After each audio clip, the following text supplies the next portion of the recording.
Mon vieux, faut pas pleurer comme ça, la tendresse, je t'aime, tu vois, des chansons qu'on a encore tous en mémoire. Daniel Guichard est avec nous sur ce plateau. Merci Bonjour. Daniel Guichard, on a l'impression que c'est le retour, l'Olympia C'est pas le complet. retour, non, c'est je passe à Paris, je suis venu dans les studios. Ouais, non mais Oui. vraiment, on avait l'impression que on vous avait presque perdu et là on est heureux de vous retrouver. Est-ce qu'il y a un Bah, moment donné? Qu'est-ce que ça veut dire être perdu? Moi, je me suis pas perdu de vue. J'étais bien avec moi, j'avais mes enfants, ma vie, je faisais des kilomètres, j'allais faire chanteur. Il y a des spectacles qui se passent de télévision, qui se passent de médias. Ce qui ne veut pas dire que c'est pas intéressant, mais il y a des gens pas fréquentables, donc je Ouais. préfère d'éviter. Mais comment on peut avoir comme vous le succès en Asie, succès international, tant de belles chansons au répertoire comme ça, et puis avoir l'impression que vous êtes absent des médias, qu'on vous voit Ah peu? oui, mais je fais exprès, parce que j'ai rien à y faire. Mais C'est j'ai vrai? vraiment rien à y faire. Je vais pas aller faire la promotion de mon vieux ou de la tendresse. Donc je fais des spectacles, je vis ma vie et elle est pas simple parce que j'ai un élevage d'enfants et que ça prend Oui, beaucoup c'est de temps et que ça vampirise beaucoup. Mais c'est pas indispensable d'être sous les projecteurs pour dire vous savez j'existe.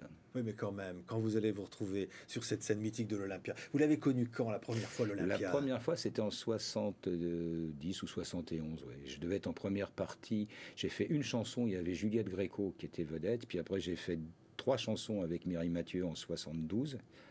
Et après, je me suis débrouillé. J'étais en vedette en 74, en 75. Et puis, je l'ai fait en 85, en 90, 91. Oui. Ouais, on va Puis voir, après, j'avais plus envie. ouais, on va voir des images comme ça, toi, pendant qu'on parle, parce que c'est quand même Daniel Guichard, des souvenirs. Ça fait plaisir d'être des souvenirs. Ouais, mais il faut pas vivre trop dans les souvenirs. Ouais, La vie passe trop vite. Si on passe son temps à avoir des souvenirs, on rate le reste. ouais. Cette chanson-là, par exemple. Ouais, pas mal, oui. Je commence à bien la chanter maintenant, mais ça fait 35 ans que je l'ai fait. Écoutez. Sans un regret, sans rien se dire. C'est quand on peut se séparer sans se maudire, sans rien casser, sans rien détruire. La tendresse, la tendresse, la tendresse. C'est Qu'est-ce marrant. qu'il fait Mais moi, qu'est-ce ça me qu'on- fait quand rigoler on se parce que. regarde comme ça. Non, mais moi, bon, c'est la première fois que je revois cette séquence. Mais ce qui me fait marrer, c'est que je vois la tête que j'avais à l'époque. Et donc, c'était dans le début des années 70. Et derrière moi, sur scène, j'ai 7 musiciens. Et sur les 7 personnes qui m'accompagnent, j'ai une de mes filles qui chante avec moi, qui va avoir 22 ans. Et Emmanuel, c'est la même tête. C'est la même tête. Donc, c'est simplement, ouais, c'est Ouais. la même tronche. quoi. C'était une époque finalement comme ça, quand vous avez démarré. D'abord, il y avait eu Francis Lemarque avec vous, Ah hein. oui, extraordinaire bonhomme, oui. Ouais. C'est le type même Francis Lemarque qui avait écrit à Paris. Quand un amour fleurit, ça fait pendant des semaines de cœur qui se sourit, tout ça parce qu'ils s'aiment. À Paris, bon, c'était bien, mais ce personnage était tellement populaire que je me suis dit, c'était ça devenir un artiste populaire. C'est-à-dire que même sans avoir de succès, les gens qui vous font un petit sourire dans la rue, qui vous disent bonjour, c'est extraordinaire. Ouais. C'est plus extraordinaire que la célébrité. J'ai connu la célébrité, j'ai connu l'énervement des groupies et des fans, j'ai connu le côté un petit peu délirant du show business.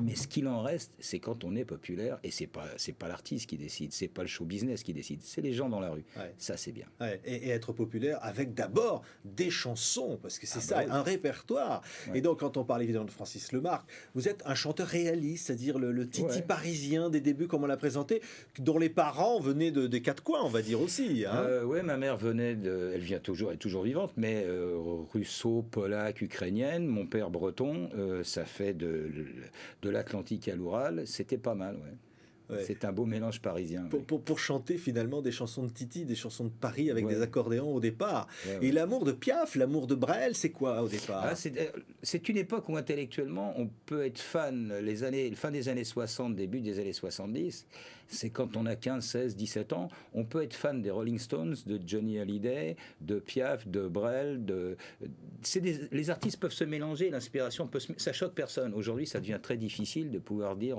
on aime un artiste populaire et puis un artiste un petit peu recherché. Quoi. Ouais. Comment on explique, par exemple, une chanson, on va l'entendre en fond, comme ça, c'est Mon Vieux, évidemment. Comment on explique le succès, comme ça, à un moment donné, qui vous porte?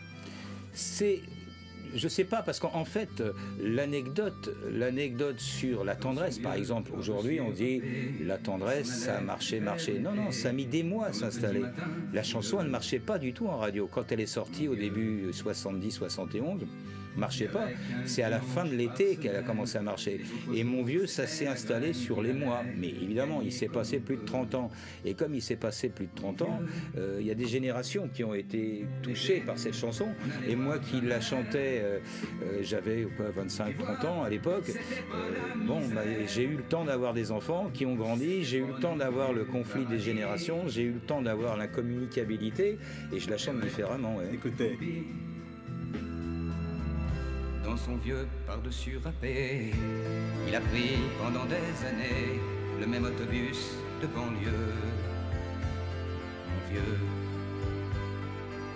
le soir, en rentrant du boulot, il s'asseyait sans dire un mot. Il était du genre silencieux.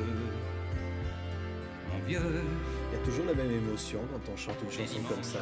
Elle est beaucoup plus importante maintenant. D'ailleurs, je la chante plus du tout comme ça. Elle est beaucoup plus installée, elle est plus calme, elle est beaucoup plus posée. Là, elle est très rythmique, elle est très bon, très bien, puis ça s'est calmé quand même. Alors comment elle est maintenant? Allez, faites-nous. Elle est aussi simple que si je vous la chantais sans orchestration, dans son vieux par-dessus râpé, il s'en allait l'hiver, l'été, dans le petit matin frileux. Mon vieux, et avec un dimanche par semaine, les autres jours c'était la graine, qu'il allait gagner comme on peut, mon vieux. C'est aussi simple que ça. On pourrait même mettre un tambour derrière, ça passerait aussi bien. Avec une musique de Jean Ferrat, ce qui est quand même assez étonnant. Évidemment, d'autres chansons, on va penser aussi à Chanson pour Anna. Et puis alors, il y a derrière tout ça la nécessité d'une chanson qui dit quelque chose, qui dit les sentiments et puis qui dit l'émotion. Qui dit les mots. Et souvent, ce sont des mots très simples. C'est pas des chefs-d'œuvre. C'est pour ça quand on dit c'est une chanson, c'est important. Non, une chanson, c'est un peu dérisoire. Pour moi, c'est pas très important. Mais il y a un moment de la vie où une chanson, on l'écoute et elle vous file une émotion qui vous donne les larmes ou qui vous permet de faire comprendre à quelqu'un quelque chose. Parce que les mots dans la chanson, c'est ceux que vous n'osez pas dire, vous savez pas dire. Une chanson, ça sert à ça, en fait, c'est tout. C'est forcément toujours du texte et de la musique, c'est-à-dire. C'est un mariage, c'est un hasard. On ne fait pas exprès, c'est un hasard des deux. Il y a une espèce d'osmose entre la voix, la mélodie, les mots, l'époque. Il y a des chansons où vous la sortez, et puis ça ne marche pas. Puis des années après, ça fonctionne, parce que vous êtes tombé dans une mauvaise période.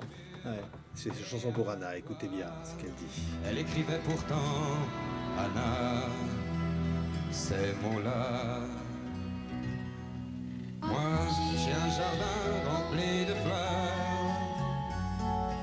Un monde d'amour tout en couleur que je fais vivre en mon cœur, que je fais vivre en mon cœur. C'est évidemment Anne Frank. C'est-à-dire on peut faire entrer Anne Frank dans les hit parades à l'époque. Ah, ça avait cartonné. Oui. On pouvait faire entrer. Le problème de base, c'est soyez honnête quand vous chantez quelque chose. Et c'était Francis Lemarque qui m'avait dit ça, et Bernard Dimet aussi, qui écrivait des merveilleuses chansons. Poète Montmartre 3, personnage haut en couleur. Et les deux m'avaient dit la même chose. M'avaient dit, quand tu écris une chanson, sois le plus honnête possible et le plus vrai possible. Faut pas faire semblant. Donc, alors ça marche pas, ça plaît pas. Mais les mots sont tellement simples. Puis faut pas se la jouer après. Mais c'est vrai qu'à l'époque, je me pétais un peu la tronche. Et alors, le succès international, je disais en Asie, par exemple. C'est-à-dire comment on peut percevoir des chansons sans forcément comprendre les paroles, mais finalement des belles chansons, elles peuvent toucher des publics qui ne comprennent pas la langue. C'est curieux, parce que j'avais chanté à Pékin, donc à part deux chansons que je chantais en chinois, Je t'aime, tu vois, je chantais en chinois. C'était comment en chinois Je t'aime, tu vois, c'est Wo To Mo Ai Ni. Tan wo song wei shu xi wo ai tu tsu yo ni se yo ai shenan pi ni wo to mo ai ni. Enfin bon, et tout le monde comprend évidemment. Non mais les Chinois comprenaient, mais en fait je chantais les chansons et il y avait une interprète qui venait expliquer les 2 ou 3 chansons qui allaient suivre, et les chansons qui avaient le plus plu, c'était Mon vieux et Le Gitan. Mais c'était très drôle parce que sur scène je chantais une chanson de Piaf avec des paroles musique de Charles Aznavour qui s'appelait Plus bleu que le bleu de tes yeux.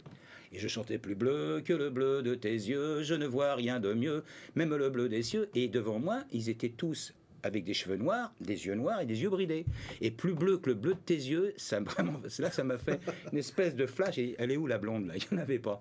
Mais c'était très marrant, quoi. Anecdote. Alors évidemment, Daniel Guichard sur scène. D'ailleurs, un disque en public va le rappeler, et qu'on va trouver en France, peut-être d'ailleurs un jour à l'étranger, parce qu'il y a une demande, mais on va trouver dans les kiosques. C'est-à-dire qu'aujourd'hui, le marché du disque, eh bien, pour aller au contact du public... De toute façon, tout évolue, le monde évolue. Il faut même aller bientôt sur Internet pour trouver vos disques, parce qu'on ne les trouvera pas forcément tous. Parce que, pour deux raisons. D'abord parce que le monde est ce qu'il est, que l'économie est ce qu'elle est. On ne peut pas, lorsqu'on a fait 25 albums comme moi, il est difficile de prétendre avoir 25 références de disques dans les magasins, les hypermarchés. D'abord parce que ça prend de la place et qu'il n'y a pas obligatoirement une demande sur les 25 disques.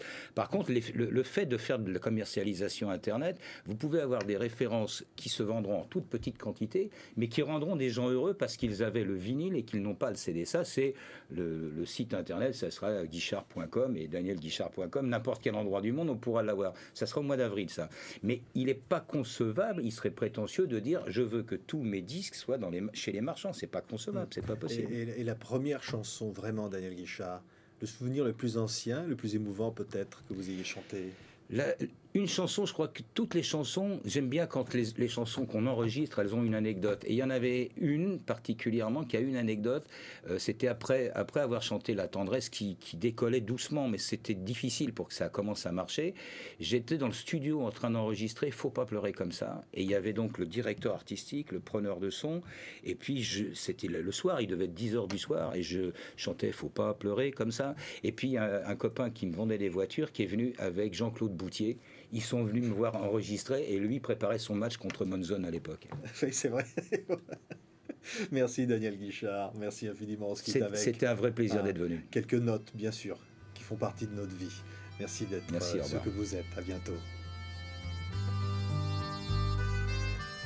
Dans son vieux par-dessus râpé, il s'en allait l'hiver, l'été, dans le petit matin frileux. Mon vieux, il y avait qu'un dimanche par semaine.